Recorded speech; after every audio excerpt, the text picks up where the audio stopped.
বাজ পড়ে মৃত্যু হল গোপাল বর্মন নামে এক ব্যক্তির। ঘটনাটি ঘটেছে তুফানগঞ্জ 1 ব্লকের আন্দোলন ফুলবাড়ি 2 নং গ্রাম পঞ্চায়েতের বেলসি এলাকায়।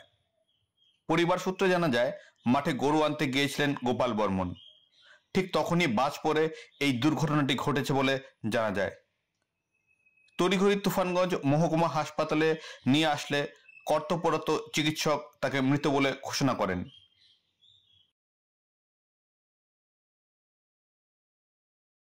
একটু বলেন। একটু আগে যে ঝড়টা হইল তখন ও গরু আনতে গেছিল, গরু আনতে দিয়া বাস পড়ছিল। বাস পরে মারা যায়? কয়টা নাগাদ ঘটনাটা ঘটে? এটা টাইমটা আমার অতটা মনে নাই। জমিতে কাজ করতে গেছিল? জমিতে কাজ করছে। 10:30 নাগাদ। তারপরে আপনারা কি তুফানগঞ্জ হাসপাতালে নিয়ে আসেন?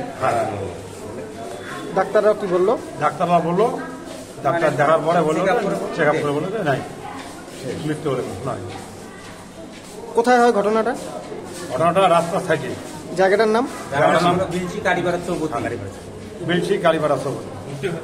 এনার নাম কি? নাম গোপাল বর্মন। বয়স কত? বয়স 48।